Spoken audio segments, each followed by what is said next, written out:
فرزند زرداری خاتون اول کے بارے میں جس انداز سے گفتگو کر رہا تھا وہ نہ صرف افسوسناک ہے، شرمناک ہے، بلکہ قابل مذمت ہے۔ ایک دیندار خاتون جو گھر میں رہی ہے، اس کا سیاست سے کوئی تعلق ہی نہیں ہے۔ آپ اپنے جو ہار ہے، جو آپ کی ناکامیاں ہے، جو عوام آپ کا اصل چہرہ جان چکے ہیں، آپ سب کچھ چھوڑ کے ان کے اوپر گفتگو کرنا شروع کر دی۔ پہلے تو میں یہ بات کرنا چاہ رہا تھا، پھر اس کے بعد میرے پاکستانیوں، ایک پرچی لہرا کے پرچی کی بنیاد پہ سیاست میں آنے والا اگر اس کو ہم فرزند زرداری مطلب اس کے والد صاحب کے نام سے پکارے تو اس کو وہ گالی لگتی ہے، لیکن خواتین کے بارے میں اس قسم کی گفتگو کرتے ہوئے اس کو شرم نہیں آتی۔ یہ جماعت خود کو خواتین کے حقوق کی چیمپئن سمجھتا ہے۔ ان کی جماعت خود کو خواتین کے چیمپئن کے طور پہ سامنے لے کے آتا ہے، حقوق کی بات کرتا ہے، لیکن آج میرے خیال سے سب ان سے سوال کریں گے کہ آپ نے انتہائی گری ہوئی حرکت کی، اور اس کے اوپر ان میں اگر شرم ہے، شرم نام کی تو کوئی چیز ان میں ہے نہیں، تو ان سے کیا گلا۔ اب میں ذرا آتا ہوں کہ جو اوورال اس نے آج گفتگو کی، دیکھیں کہ بڑی بڑکے مار رہا تھا، اور بڑکوں کی تو سمجھ آتی ہے۔ مجھے تو لگا جیسی وہ جو بوکلاہٹ تھی اس کے چہرے پہ، جو الفاظ بکھرے ہوئے الفاظ تھے اس کے، لگ رہا تھا کہ کام پہ ٹانگ رہی ہے، اور کام پہ ٹانگ چکی ہے۔ اب اگر آپ کے جلسیاں ناکام ہوتی ہے، آپ کے ہر جگہ پہ سیاسی اور پارلیمانی میدان میں آپ کو شکست ہوتی ہے، تو آپ اس قسم کے جملے استعمال کرنا شروع کر دیں گے۔ آپ کو اپنی شکست نظر آ چکی ہے، آپ ہار چکے ہیں، اور یہ بات بالکل ٹھیک کی ہے پرائم منسٹر صاحب نے کہ زرداری ہی نشانہ ہے، اور سب سے پہلا نشانہ زرداری ہی ہے، کیونکہ آپ نے اس قوم کا اور ان لوگوں کا خون چوسا ہے۔ پہلے تو آپ اپنی ذرا بتا دو نا، اپنی سی وی تو آگے رکھو۔ کس طرح پولیٹکس میں ہو؟ جس انداز سے بات کر رہا کہ تو ہے کون، وہ تو کون ہے، کہاں سے آیا ہے؟ ایک پرچی لہرا کی سیاست میں آ گیا کہ کل سے یہ چیئرمین ہے، ایک حادثاتی چیئرمین بن گیا، اور آج وہ ملک کی پولیٹکس کے اوپر بات کر رہے، کبھی یونین کونسل کا ولیج کونسل کا الیکشن تو لڑو۔ میں آزاد کشمیر اور گلگت بلتستان کے انتخابات کا ذکر کروں کہ گلگت بلتستان میں آپ انتخابی مہم چلا رہے تھے، میں انتخابی مہم چلا رہا تھا، 2/3 اکثریت ہم نے حاصل کی، آپ کی پارٹی کا تو نام و نشان نہیں تھا۔ اور مجھے خود بھی مطلب بات کرتے ہوئے بڑا عجیب لگ رہا ہے کہ کہاں پہ پولیٹیکل ورکر اور کہاں پہ حادثاتی اور پرچی کی بنیاد پہ بننے والا چیئرمین۔ لیکن میں پھر بھی آپ کو کہتا ہوں کہ بڑھ کے بہت ماری ہے تو خود پورے پاکستان میں، چاہے گلگت بلتستان آزاد کشمیر، اس میں تو دکھا دیا۔ پورے پاکستان میں حلقہ ڈھونڈو، میدان میں آ جاؤ اور میرا مقابلہ کرو پہلے۔ بلکہ میں تو یہ سمجھتا ہوں کہ پہلے اسٹوڈنٹ پولیٹکس میں آپ کو بھیجنا چاہیے تاکہ کچھ تمیز سکھائے، کوئی پولیٹیکل سٹرگل سکھائے، پاکستان کی تاریخ سمجھائے، پاکستان کی سیاست سمجھائے، اور پھر اس کے بعد آ کے اگر سیاست کرنی ہے تو کرے۔ لیکن میں آپ کو چیلنج کرتا ہوں کہ ملک میں کسی بھی صوبے میں کوئی بھی حلقہ آپ ڈھونڈو اور آپ میدان میں آ جاؤ، آپ کو اپنا پتہ چل جائے گا۔ پاکستانی قوم اس طرح پرچیاں لہرا کے کہ ایک کرپٹ کا، زرداری کا بیٹا ہوں اور مجھے ووٹ دے دو، مجھے سپورٹ دے دو، اور اپنی ناکامی کی وجہ سے پھر اس قسم کی زبان استعمال کرنے لگو۔ میں ذرا آج آپ کے سامنے رکھتا ہوں، ان کی تاریخ رکھتا ہوں۔ یہ بڑا عجیب بنتا ہے کہ میں تو معصوم ہوں۔ جب یہ تعلیم حاصل کر رہا تھا، اور ظاہر سی بات ہے پاکستانی قوم کے پیسوں سے ان کی تعلیم بھی ہوتی ہے، یہ لندن میں جب تعلیم حاصل کر رہا تھا تو اس کو گھر سے ایک فون جاتا ہے، اور یہ کتاب ہے وے آف دی ورلڈ، اس میں اس کا ذکر ہے کہ 3 نومبر کو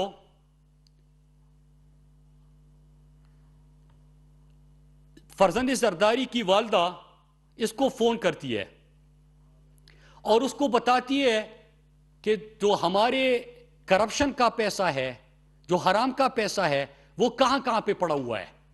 اس کے اکاؤنٹس اور تفصیلات بتاتے ہیں اس کو. مطلب یہ کہ ان کے پیٹ میں ہر جانے والا نوالا حرام کا ہے.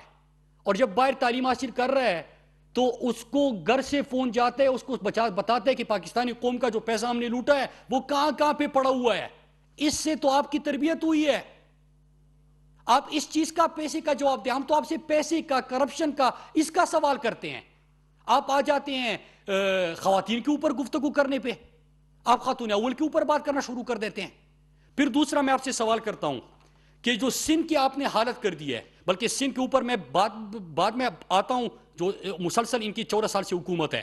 لیکن اس سے پہلے کیپٹلزم ایکیلیز ہیل ایک کتاب ہے جس میں زرداری کی کرپشن کا ذکر کرتے ہوئے لکھا گیا ہے کہ جب پہلی دفعہ اس کو وزارت ملی, اور وہ میں جو سنیما سے ٹکٹ بلیک میں فروخت کرتا تھا اس پہ نہیں جاتا, جب سے حکومت بنی ہے میں اس پہ آ جاتا ہوں, کہ جب پہلی حکومت بنی, پہلی دفعہ یہ منسٹر بنا تو اس کو مسٹر 10%, پھر کوئی اور وزارت ملی مسٹر 50%, یہاں تک کہ مسٹر 100% اس کو کہا گیا, کیونکہ ہر کام میں یہ کمیشن اور کرپشن کرتا تھا, کمیشن لیتا تھا. ہر منصوبے میں جب یہ وزیر بنا اور بے نظیر کی حکومت تھی, کیپٹلزم ایکیلیزم ہیل میں اس کا پورا ذکر ہے. پھر اس کے ساتھ ساتھ میں آپ کو نیو یارک ٹائمز کی ایک رپورٹ دکھاتا ہوں. یہ نیو یارک ٹائمز کی پوری رپورٹ ہے زرداری کی کرپشن کے حوالے سے, کہ کس طرح انہوں نے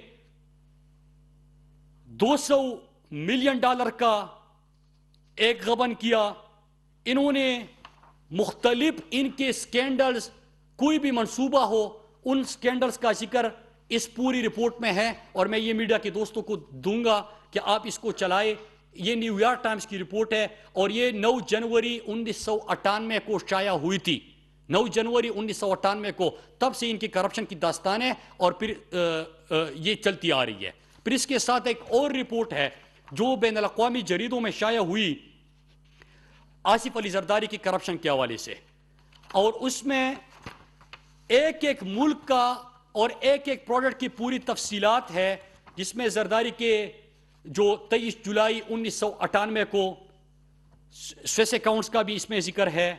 پھر اس میں پولینڈ کا ان کا ذکر ہے, ان کے فرانس کے جائیدادوں کا ذکر ہے.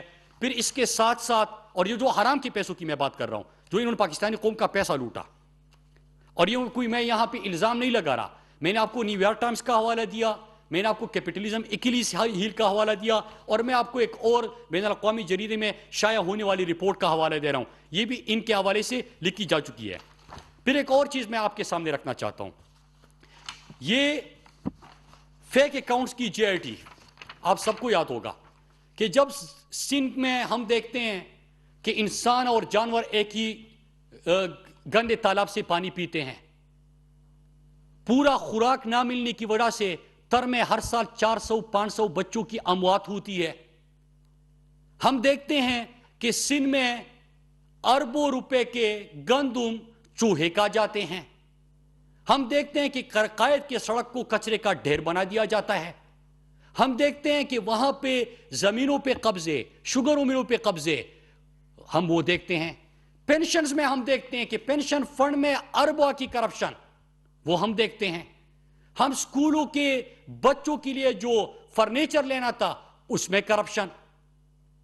جب سیاحت کا ان سے سوال ہوا کہ 18ویں ترمیم کے بعد NFC شیئر جو آپ کو مل رہا تھا, سندھ کی ترقی کا پیسہ کدھر چلا گیا, سندھ کی سیاحت کا پیسہ کدھر چلا گیا, گالیا, اس کا بھی جواب نہیں. سندھ کا پورا انفراسٹرکچر تباہ کر دیا. پورے پاکستان میں صحت انصاف کارڈ کا آغاز ہو گیا, سندھ میں یہ رکاوٹ بنے ہوئے ہیں. پولیس کے اندر انہوں نے اپنے ذاتی جو بدماش تھے, جو زرداری کے بہادر بچے, ان کو بھرتی کر دیا. سندھ ہائی کورٹ میں رپورٹ ہے. یہ ان کی حالت ہے. تو یہ پیسہ جا کدھر رہا تھا؟ یہ فیک اکاؤنٹس کی JIT ہے. فیک اکاؤنٹس کی JIT میں اورینٹ پاور کا ذکر ہے, اومنی گروپ فیک اکاؤنٹس میں پیسہ جا رہا ہے. ٹٹا اور سادی شوگر مل کا ذکر ہے, اومنی گروپ پھر آ جاتا ہے. سندھ بینک کے ذریعے جو سبسڈی اور لون, جو جعلی مطلب کسانوں کے نام پہ جو پیسہ کہا گیا, جو ٹریکٹرز کے نام پہ پیسہ کہا گئے, اور ظاہری سی بات ہے مراد علی شاہ وزیر اعلیٰ سندھ ان کا سہولت کار ہے. اس کا ذکر ہے. اور ایک ایک چیز کہ کسانوں کا پیسہ ایگریکلچر کا پیسہ چلا جاتا ہے, شوگر ملوں کا پیسہ چلا جاتا ہے, اورینٹ پاور پلانٹ کا پیسہ ادھر اس کے تھرو چلا جاتا ہے. پھر اس کے ساتھ ساتھ سندھ بینک کے ذریعے 24 بلین کا ایک اور غبن یہ فیک اکاؤنٹس کی جی آئی ٹی میں وہ ہو جاتا ہے. 4 پاور پلانٹس جو سبسڈی دی گئی جو ان کی ہے, اومنی گروپ کی ہے, اس کا ذکر ہے. جو سکھ انڈسٹریل یونٹس تھے ان کی ریوائیول کے لیے جو منصوبہ بنایا گیا وہ پیسہ بھی فیک اکاؤنٹس میں چلا جاتا ہے. اور اس طرح شوگر ملوں کو, جو زرداری کی شوگر ملیں ہے, پہلے قبضے کرو شوگر ملوں کو, پھر ان کو سندھ کے عوام کا پیسہ زرداری کے شوگر ملوں پہ دے دو, وہ اس کا ذکر ہے. اور یہ کون سی جی آئی ٹی کی میں بات کر رہا ہوں؟ فیک اکاؤنٹ کی جی آئی ٹی, جو فالودے والا, سموسے والا, پکوڑے والا, ان کے اکاؤنٹ سے اربہ روپے برآمد ہو رہے تھے, کروڑ روپے برآمد ہو رہے تھے. یہ زرداری کی کرپشن تھی. تو یہ سارا پیسہ قوم کا جا رہا تھا ان کے فیک اکاؤنٹس میں, ابو زرداری کے فیک اکاؤنٹس میں. فرزند زرداری اس کا جواب دو. باقی تو چھوڑو, عزیر بلوچ کی جی آئی ٹی رپورٹ اٹھا کے دیکھ لیجئے. عزیر بلوچ کی جی آئی ٹی رپورٹ میں ذکر ہے کہ جو تمہارا گھر ہے وہ پاکستانی قوم کا, کراچی کے لوگوں کا, کراچی کے شہروں کے زمینوں پہ قبضے کرنے کے لیے عزیر بلوچ کو استعمال کیا گیا. عزیر بلوچ نے لوگوں کے گھروں پہ قبضے کیے, مطلب آپ کے گھر کی بنیادوں میں کراچی کے عوام کا خون شامل ہے. آپ کے شوگر ملوں میں اور آپ کی جو اربہ کی فیک اکاؤنٹ کی جی آئی ٹی ہے, اس میں سندھیوں کا خون شامل ہے. جب آپ کو وفاق میں وزارت ملی, پاکستانی قوم کا خون اس میں شامل ہے. آپ نے ان کو لوٹا. حرام کے پیسے پہ پلنے والے آپ آ کے یہاں پہ بڑکے مار رہے ہو. اگر عوام آپ کو ریجیکٹ کر چکی ہے اور آپ کو کسی چیز کی سمجھ ہی نہیں آ رہی, آپ ڈیلیور نہیں کر رہے, صرف اپنی ذاتی مفادات کے لیے اپنے اکاؤنٹس اور اپنے خرچے اٹھانے کے لیے, باقی تو چھوڑے. کوئی شرم کی بات ہوتی ہے کہ کچن کے اخراجات بھی جعلی اکاؤنٹ سے جا رہے ہو. جعلی اکاؤنٹس کون سے ہیں؟ جو سندھ کی ترقی کا پیسہ تھا, جو قربانی کے, جو بکرے بھی ذبح کیے جاتے ہیں آپ کی قربانی کے لیے, وہ بھی پاکستانی قوم کا پیسہ, جعلی اکاؤنٹ سے اس کے پیسے دیے جاتے ہیں. تھوڑی سی شرم ہوتی, تھوڑی سی حیا ہوتی تو اس قسم کی گفتگو نہ کرتے. اگر ہمت ہے پاکستانی قوم کا یہ پیسہ واپس کر دے, پاکستانی قوم کے ان پیسے کا جواب دے دے, زرداری کے fake account J I T کا جواب دے دے, عزیر بلوچ کی جو کنفیشنل سٹیٹمنٹس ہے اس کا جواب دے دے. یہ جو پوری دنیا کے اندر نیو یارک ٹائمز کی رپورٹ میں نے سامنے رکھی, کیپٹلزم ایکیلیس ہیر کا ذکر کیا, یہ جو بین الاقوامی جریدوں کی میں نے بات کی, اس کا جواب دے. ایک ہی چیز ہے کہ آپ لوگوں کی کرپشن پوری دنیا میں مشہور. آپ لوگوں نے پاکستانی قوم کا پیسہ لوٹا, ان کے خون پسینے کی کمائی آپ نے اپنے فیک اکاؤنٹس کی زینت بنائی, آپ نے باہر دنیا میں اس کے اوپر جائیدادیں بنائی, اور آ کے پورا پیسہ چلنا پھرنا, قربانی کے بکرے, کچن کے اخراجات سارے پاکستانی قوم کے پیسے سے آپ کو ادا ہو رہے ہیں. اور آپ آ کے, میں تو شکل دیکھ کے سوچ رہا تھا کہ واقعی کام پہ ٹانک رہی ہے کہ پتہ نہیں کہ کیا ہے. اس کو تو پہلے تھوڑا سا کچھ سیکھو. کراچی میں لوگ مر رہے ہوتے ہیں, سوال ہوتا ہے, کہتے کہ بارش آتا ہے تو پانی آتا ہے, چینی اگتا ہے, آپ کے ہاں تو واقعی اگتا ہے, واقعی اگتا ہے, کیونکہ شوگر ملوں پہ قبضے کرو پھر اس کو سبسڈی دیتے چلو, آپ کے تو مزے ہیں. کلو انڈے درجن آلو, آپ پاکستانی قوم کی بات کریں گے, آپ غریب آدمی کی بات کریں گے. جب ہار جاتے ہیں, جس قسم کا ان کا لہجہ تھا, یہ ہارے ہوئے لوگوں کا تھا. پاکستانی قوم نے پہلے بھی ریجیکٹ کیا تھا, اب بھی ریجیکٹ کیا, اور سن لے انشاءاللہ آپ دیکھیں گے کہ پہلے بھی آپ کو ہر ماس پہ شکست ہوئی تھی, اور آپ اپنے آپ کو ریلیونٹ بنانے کے لیے تاکہ کوئی جواب دے. اب گفتگو ایسی کرتی ہے کہ جواب دینا پڑتا ہے, ورنہ کوئی اس کو سنجیدہ لینے کی بات تو اس طرح ہے جس طرح آپ کے کلو انڈے درجن آلو ہے, کوئی سنجیدہ بھی نہیں لیتا. لیکن جب اس قسم کی گفتگو کریں گے تو جواب تو آئے گا, اور جواب آپ کی کرپشن کے اوپر آئے گا, ذاتیات کے اوپر نہیں آئے گا, ذات کے اوپر حملے نہیں ہوں گے. تو میں یہ کہنا چاہتا ہوں, مجھے یقین ہے کہ اگلی دفعہ جب یہ فرزند زرداری پریس کانفرنس کرے گا تو اس سے ضرور سوال ہوں گے کہ پہلے ذرا ان کرپشن کے کیسز کا ذرا جواب دے, اور انشاءاللہ بہت جلد آپ دیکھیں گے کہ جب یہ ان کا یہ آخری داؤ جو ہے اس کو بری طرح عبرتناک شکست سے ہم دوچار کریں گے، تو پھر جو پرائم منسٹر عمران خان نے کہا ہے کہ زرداری پہلا نشانہ ہے تو وہ ہے، اور ہم آپ سے اس ایک ایک پیسے کا حساب لیں گے۔ جہاں پہ تک آپ نے میرے لیڈر عمران خان کے اوپر بات کی، پرائم منسٹر عمران خان نے اپنے 40 سالہ ریکارڈ سپریم کورٹ میں جمع کیا، آج تک آپ کسی سوال کا جواب نہیں دے سکے۔ عمران خان نے پورا اپنی زندگی کا کرکٹ کے دنوں سے منی ٹریل جو ہے وہ سپریم کورٹ میں جمع کیا۔ سپریم کورٹ آف پاکستان نے ان کو صادق اور امین ڈکلیئر کر دیا۔ پاکستان کا کرکٹ ورلڈ کپ پاکستان کو جتوایا۔ شوکت خانم ہسپتال جو کینسر کا پہلا مفت علاج، بہترین علاج دینے والا ہسپتال بنا، وہ عمران خان نے بنایا۔ دیہاتی علاقوں میں نمل جیسے بین الاقوامی معیار کی یونیورسٹی جہاں پہ باہر کی ڈگری ملتی ہے، وہ یونیورسٹی عمران خان نے تعمیر کی۔ پاکستان کے پولیٹیکل ہسٹری میں سب سے لمبی جدوجہد کے بعد، 22 سالہ سٹرگل کے بعد، پرائم منسٹر عمران خان ملک کے مقبول ترین لیڈر، اس ملک کے وزیر اعظم بنے، اور جب وزیر اعظم بنے تو وہ کام کیے جو آپ لوگ اب سارا پیسہ لوٹتے تھے، باہر جائیدادیں بناتے تھے۔ عمران خان نے پاکستان کا مقدمہ لڑا۔ آپ جب وہاں پہ جاتے تھے ڈرون حملوں کی بھی بات کی، وہ بھائی جو ابو زرداری ہے وہ جا کے وہاں پہ امریکہ کے پاس کیا جا کے یہ نہیں کہتا تھا کہ ڈرون حملے کرتے جاؤ، مارو ان کو، میڈیا کی فکر نہ کرو، میں سنبھال لوں گا۔ عمران خان جا کے وہاں پہ دین کی بات کرتے ہیں، اسلام کی بات کرتے ہیں، پاکستان کی بات کرتے ہیں، ایبسولوٹلی ناٹ کہتے ہیں۔ 400 ڈرون حملے ہوئے پچھلے 10 سالوں میں آپ کے اور نواز شریف کے دور میں۔ عمران خان کے دور میں ایک ڈرون حملہ نہیں ہوا۔ پھر اس کے ساتھ پاکستان کی بہترین خارجہ پالیسی دی، خودداری پہ مبنی پالیسی دی۔ آپ کو اس کی تکلیف ہو رہی ہے کہ عمران خان نے یہ کیوں کہا کہ دہشت گردی میں ہمارے لوگ مر رہے ہیں، ہمارے لوگ مر رہے تھے، ان کا تو آپ نے ذکر نہیں کیا۔ انڈیا جب کشمیر میں ظلم کر رہا تھا اس کا تو آپ نے ذکر نہیں کیا۔ تو آپ ہمیں کیسے خط لکھ سکتے ہیں؟ کیا ہم آپ کے غلام ہیں؟ ہم ایک خوددار قوم ہے، خوددار قوم کا خوددار وزیر اعظم ہے۔ ہم اپنی پالیسیز آزادانہ طور پہ کریں گے۔ اس پہ آپ کو بڑی تکلیف ہوئی، اور وہ میں ابھی سن رہا تھا، وفد الرحمان نے بھی کہا، کیا آپ امریکہ کے سفیر این پیٹرسن کے پاس جا کے یہ نہیں کہتے تھے کہ مجھے خدمت کا موقع دو، میں باقیوں سے اچھی خدمت کروں گا، مطلب زرداری اور نواز شریف سے۔